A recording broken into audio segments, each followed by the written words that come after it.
Damn it, Jess. You told me this place was abandoned. I'm out.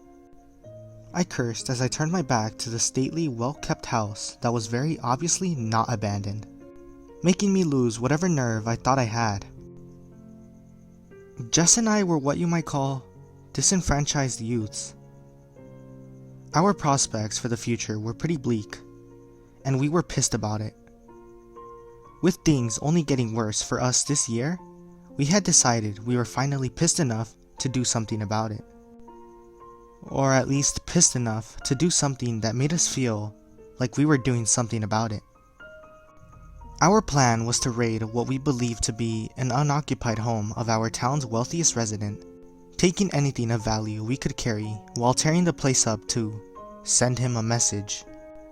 Ostensibly anyway. Looking back on it, we were just lashing out, with no real reason to believe one act of petty theft and vandalism would be the impetus for any great social change. It would more likely be the impetus for us spending the rest of the pandemic in prison.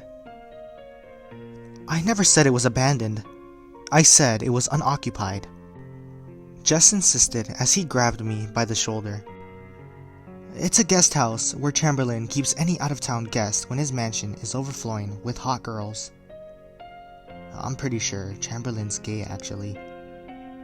I muttered disinterestedly, turning my attention back to the house to see if there was any merit to what he was saying. It was a squat, stone, rectangular house that looked to be about 50 feet by 40. 2 stories plus an attic and basement. That gave it at least 4,000 square feet of living space, and twice that if the attic and basement weren't just for storing wine and antiques. But it was spacious, well-landscaped lawn that really made me doubt it was vacant. Weeded flower beds, trimmed bushes, and grass that had clearly been mowed within the last week were enough to make any hooligans looking for an easy target think twice. You're missing the point, Easy. It's a guest house, and he can't exactly keep his Illuminati bros somewhere shabby now, can he? Jess asked. If it will make you feel better, we can stake the place out for a bit, but I'm telling you, no one's home. I let out a reluctant sigh, folding my arms across my chest as I considered the admittedly quiet house. Even if no one's home, there's no way it's not monitored by security, I insisted. It isn't. Chamberlain values his privacy as anyone who's into as much messed up shit as he is would, Jess claimed. There is no live monitoring, just security cameras that feed into an encrypted on-site hard drive. And how would you know that? I asked skeptically. There was a whole news story about it a while back, he replied. There was a whole court case or investigation or something trying to get access to his surveillance footage. It wasn't about this place in particular, but it's how he operates. Look, this is the safest of his properties to target because he doesn't waste his bodyguards here when there are no guests. What the fuck does he care about the maid and gardener popping in to keep everything looking swanky? No one's going to be watching the camera feed, and even if they do look it over, we're covered since we got these. He gestured to his now completely non-suspicious bandana, which he wore because he thought that the nose wires and face mask were 5G antennas meant to increase adrenochrome production, or some bullshit like that. Even if no one's watching the surveillance cameras, there will still be motion detectors and entry sensors that will alert Chamberlain's goons to a break-in, I argued. They'll be here in minutes. Not without video confirmation they won't. They got other priorities, Jess countered. Chamberlain's got his mansion, his villa, his financial firm, his luxury apartment building, his hotel, his country club, I think the strip club, and probably shit we don't even know about. His security isn't going to be in a rush to check out what might just be a false alarm on what for him is basically a spare mattress. They'll take their sweet time, which means we can take ours. I sighed, trying to figure out if anything he was saying made any sense. he really was piling a lot of assumptions on top of each other. And for all we knew, we'd already been spotted and flagged as suspicious by the most advanced security AI money could buy. But the news report he mentioned did ring a bell for me, and it made sense that Chamberlain wouldn't risk anyone spying on him through his security cameras. He also owned a lot of real estate, so it wasn't unreasonable to assume that a comparatively small guest house would be a low priority for his security force. Maybe, just maybe, they wouldn't come running right away. The thought of the dragon Smaug exploding into a murderous rage upon noticing a single chalice had been stolen from his massive hoard suddenly injected itself into my mind. Let's find some place we can watch the house unnoticed until after dark. If we don't see any lights on, we'll go for it, I proposed. I was actually trying to save face, since even if no one was home, I was sure the lights would be automatic. An unlit house like that would be way too tempting to burgle. Jess agreed, and we faded back into the trees that shrouded the entirety of the property, mostly shielding it from the public view. Sunset came, and daylight faded, and yet not one light in, on, or around the house was lit up.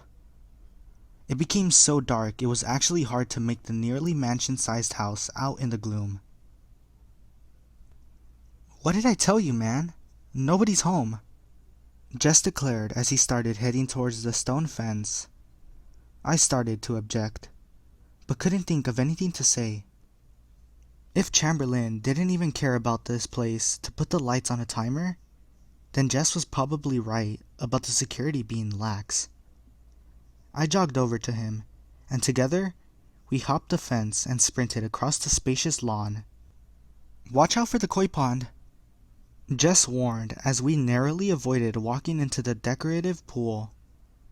"That's more of what I'm talking about right there. Chamberlain's real mansions got peacocks and flamingos and shit, and he has riding horses at his villa. A koi pond is some cheap-ass landscaping for someone as loaded as him." "Jess, have you been to Chamberlain's houses?" I asked curiously. "What? No. What the hell would someone like me be doing in places like those?" he scoffed. "As far as he's concerned, people like us aren't even qualified to scrub his toilets." "It's just that this is starting to sound kind of personal, and I thought we were just trying to stick it to the man or something," I explained. "That is all we are doing, grabbing what we can and shitting on the rest from someone so rich they wouldn't even give a damn if we burned the whole house down," Jess claimed as we reached the back door. He tried turning the knob, but it turned out that the maid did lock up on her way out. He reached into his pocket and pulled out what looked to be a pair of improvised lockpicks he learned to make from a YouTube tutorial. "You've done this before, right?" I asked skeptically. "I've been practicing, yeah. Don't worry, I'll have this open in a couple of minutes," he assured me. I sighed, and as the seconds ticked by, I started to wonder if bashing the door down or breaking a window would make enough noise for a neighbor to call the police. Fortunately, it seemed I'd underestimated him, and he had the door open in barely a minute. I froze, expecting some kind of alarm siren to start blaring. But there was nothing but silence and a dark hallway before us. Far from being emboldened by our level of success so far, a feeling of dread began to wash over me. "Call me paranoid, but this is starting to feel too easy," I said, the anxiety knotting in my stomach, pushing me to the verge of vomiting. "AZ, how many times do we have to go over this? Chamberlain not springing for decent security on this place is no weirder than an average guy leaving a tool shed unlocked," he insisted, his tone growing irritable and impatient. "Get your flashlight out and let's go. We're wasting time." With a reluctant nod, I fumbled with my flashlight and followed him into the house. The back hall led directly into a large living area, with furniture arranged in a way that reminded me more of a ski or hunting lodge rather than someone's house. Holy shit! Check out that TV! It's almost 100 inches and probably 8K, I said in an exciting whisper. Without saying a word, Jess unsheathed his crowbar and started smashing it. Dude, what the hell? Do you have any idea what we could get for that? We can't smuggle a 100-inch TV out of here. Use your head. He chastised me as the television fell off its mount and crashed to the ground. He moved his way into the kitchen and started smashing what I could only assume was antique bone china, something which was definitely transportable and pawnable. Not personal, my ass, I muttered under my breath. Rather than join him in whatever catharsis he was trying to achieve, I slowly moved my flashlight across the living room in hopes of finding something worth pocketing. My beam settled on a large 19th century portrait above the mantel, depicting 3 well-dressed businessmen.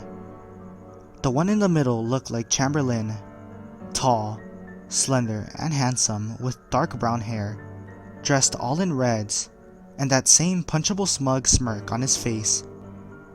I assumed it was his great-grandfather or something. I knew he had roots in somber Mori going back a couple of 100 years or so. The frail man to his right was older, with bushy white hair, pale grayish skin, and a pointed beard and nose. The only thing about him that didn't look old and fragile were his vibrant green eyes. I got an odd sense of deja vu then, like I had seen people who looked like that before, but I had no idea where. The man on the other side of the portrait was the shortest of the 3, but also the heaviest, looking away more than the other 2 put together. There didn't appear to be any neck connecting his round head to his pear-shaped torso, and he had a mustache and hat that were both small enough to be slightly comical. It suddenly clicked in my head that these must be the Crow, Crowley, and Chamberlain that Chamberlain's financial firm was named after. It seemed that the Chamberlain line was the only one still around, an idea that made me more than a little uneasy. Jess! Hey Jess! I hissed, hoping his little temper tantrum in the kitchen was drawing to a close. What? He gasped between breaths. I don't know what's going on with you, and right now I don't care. But I came here for loot, I reminded him. Let's go upstairs and check the bedrooms for jewelry or something. Jess nodded and sheathed his crowbar. He didn't look sated, just resigned to the fact that what he was doing wasn't actually going to make him feel any better about whatever was bothering him.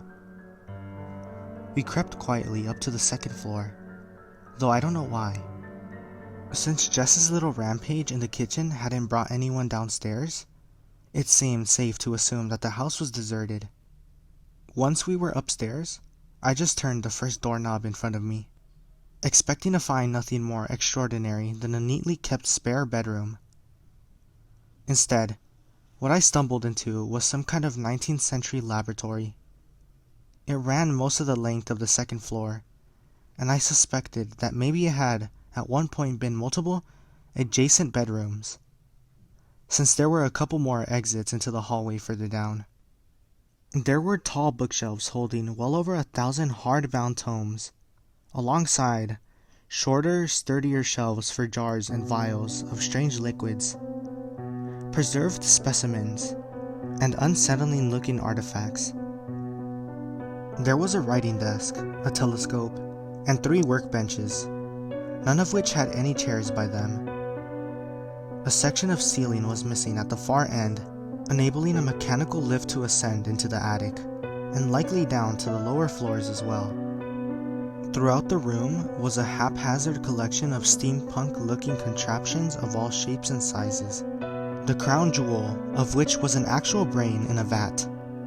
The brain, along with a little bit of its original spinal cord, was buoyantly suspended in a clear, bubbling liquid.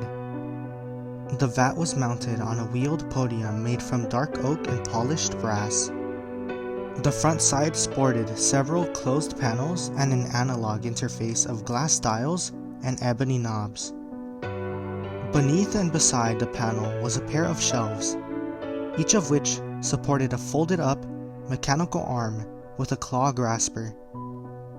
To one side of the vat itself was a polished gramophone horn, and on the other side was a miniature Tesla coil.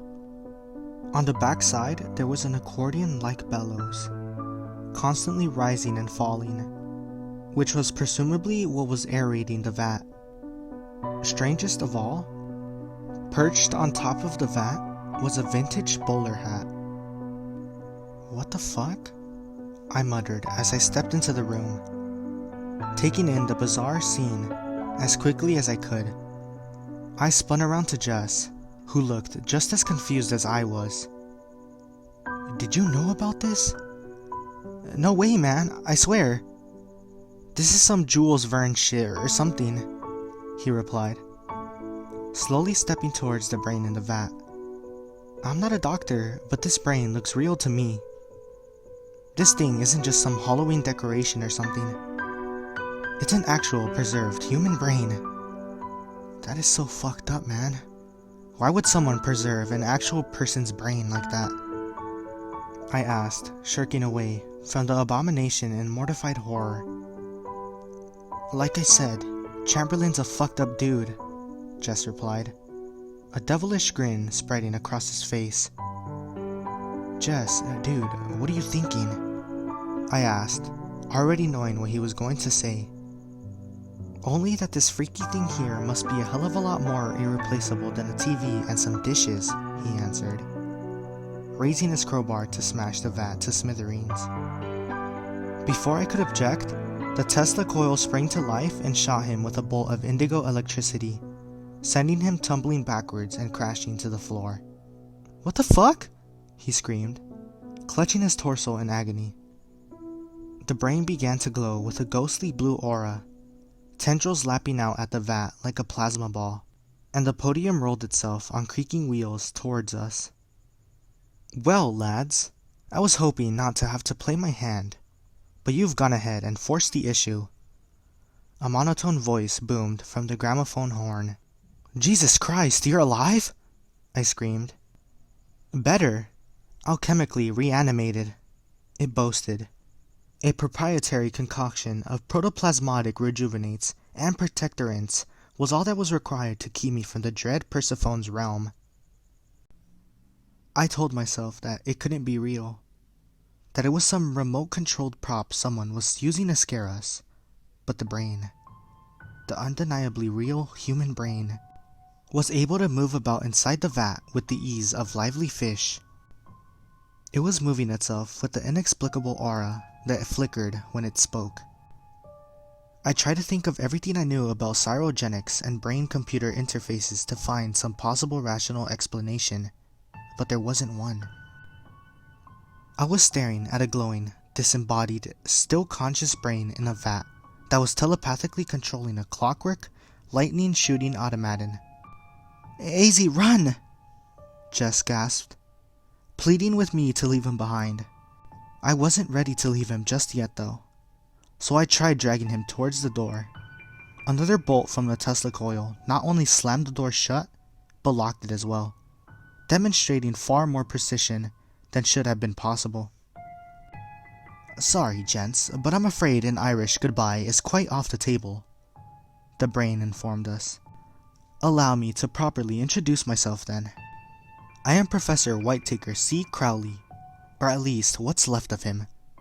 Occult scholar, alchemical consultant, and silent partner in the enterprises of Senka Chamberlain."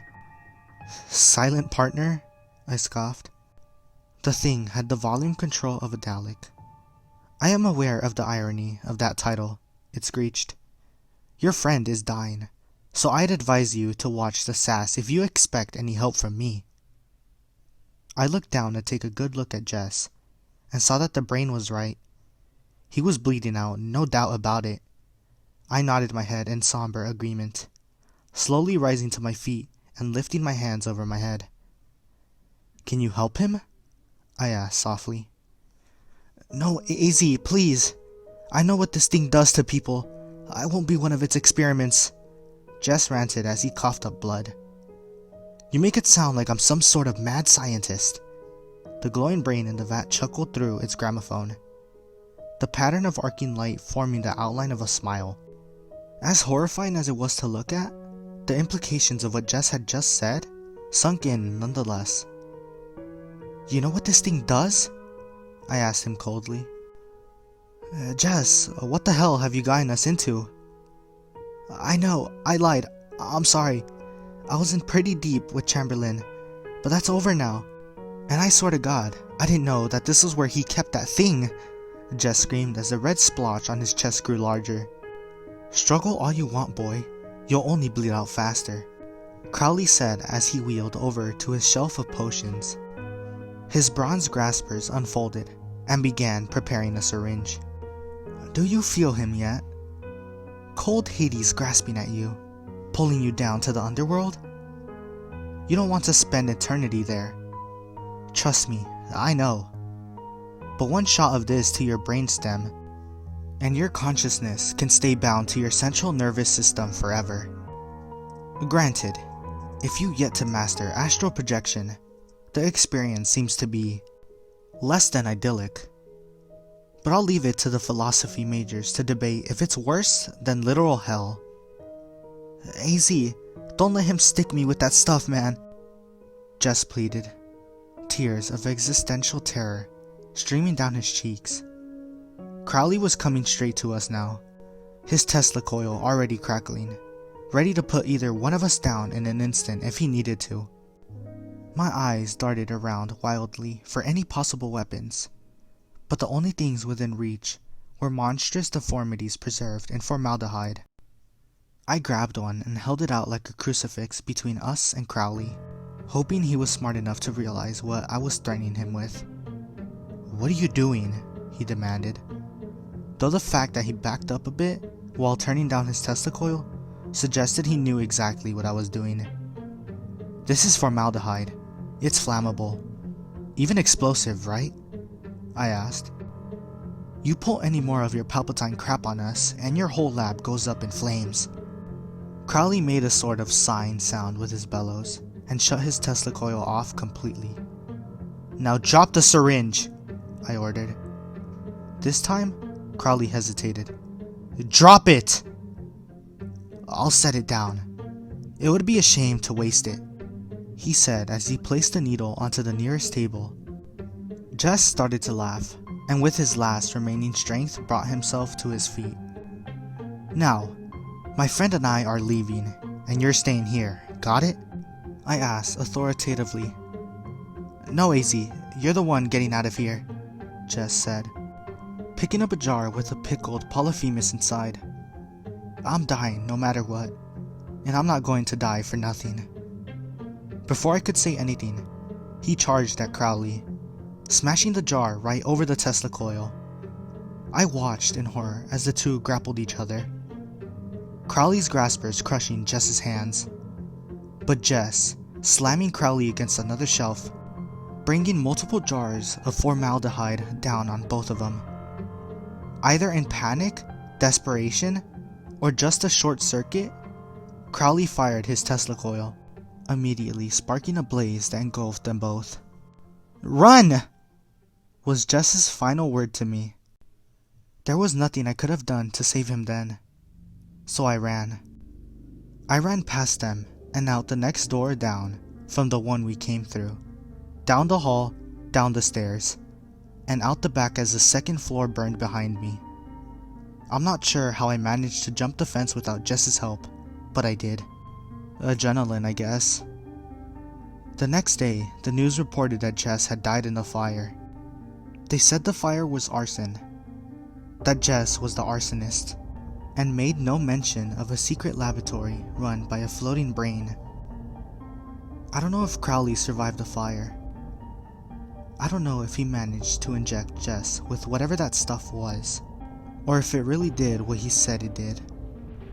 I also don't know if Chamberlain knows I had anything to do with the fire or break-in, but I left town in a hurry anyway. I've gotten pretty far north, pretty remote, but maybe not remote enough. There's a real nice gold sedan parked across from where I am right now. Probably too nice for anyone who lives nearby. If the worst happens to me, I want to make sure that a public record of what really happened exists somewhere. Jess wasn't an arsonist. He died trying to kill an abomination that never should have existed in the first place. I only hope for both of our sakes, for all of our sakes, that he succeeded.